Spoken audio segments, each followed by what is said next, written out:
When The Amazing Spider-Man 2 went into production, it became the first Spider-Man movie shot entirely in New York State. The team even filmed that wild car chase in Rochester because upstate New York's laws made things easier. At the time, this became the largest film production in New York's history. In the first movie, Peter's suit looked like something a teenager from Queens might realistically make. The mask lenses were literally cut from sunglasses. But for this film, director Mark Webb wanted something closer to the comic books. Darker blue tones, huge white eyes. Costume legend Deborah L. Scott, known for Titanic and Back to the Future, created the new suit. Jamie Foxx went through an intense transformation to become Electro.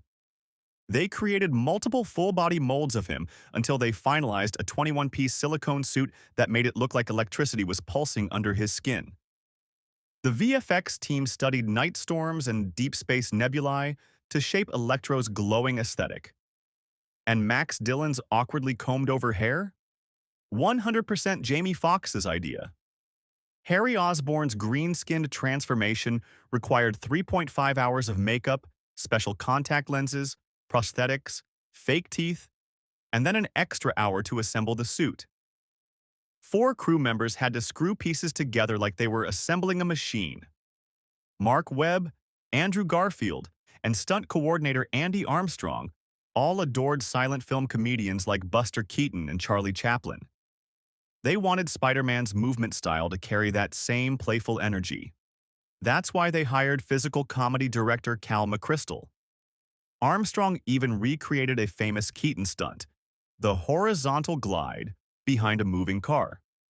The airplane fight in the opening scene was done mostly by the actors themselves. The team built the interior of a G5 jet on a moving platform attached to 2 massive rotating rings, letting them flip the entire plane 360 degrees. The same system was used for the scene where Peter walks across the wall and ceiling while removing the suit. For the Times Square showdown, the crew filmed for several nights on location, then built a perfect full-scale replica of Times Square on a Long Island soundstage, down to the red TKTS stairs and every storefront. Everything else was added with CGI. Paul Giamatti landed the Rhino role years after saying, on Conan O'Brien, that Rhino was the one Spider-Man villain he'd love to play. Though the Rhino armor was CGI, he still wore heavy gear while filming. During Peter and Gwen's reunion scene, a taxi literally ran over Andrew Garfield's foot. In Max Dillon's fridge, there's a birthday cake with green frosting and yellow lightning bolts, a direct nod to the classic Electro costume. Peter's room features a Ramones poster. The band famously recorded a punk version of the Spider-Man cartoon theme song.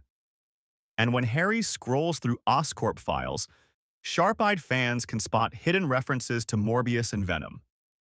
Shailene Woodley actually filmed scenes as Mary Jane Watson, but the studio thought the movie had too many characters and cut her entirely. Felicity Jones's role, though small, was actually Felicia Hardy, the future Black Cat. She filmed more scenes, but most were removed for runtime.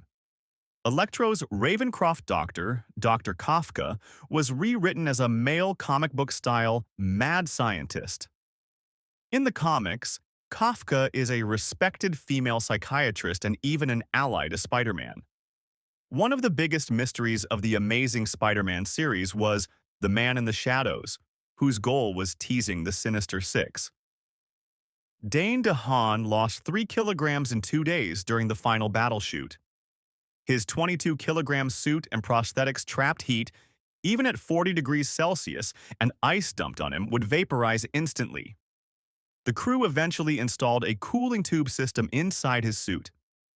Gwen Stacy's tragic fall was recreated shot for shot from the comic books. The clock stopping at 1:21 is a direct reference to issue number 121, where she dies. Her outfit is also identical to the comic. The crew even filmed darker alternate versions, one where Harry breaks her neck himself, but they were too brutal for the PG-13 rating. James Horner refused to return for the sequel, saying the studio only cared about action. Instead, Hans Zimmer formed the Magnificent Six, a supergroup including Pharrell Williams and Johnny Marr, to compose the soundtrack. With a massive $200 million budget, the movie opened at $91 million and reached a global box office of $716 million. Thanks for watching Scene Diary. If you enjoyed this breakdown, don't forget to like the video, share your thoughts in the comments, and subscribe so you never miss a deep dive. See you in the next one.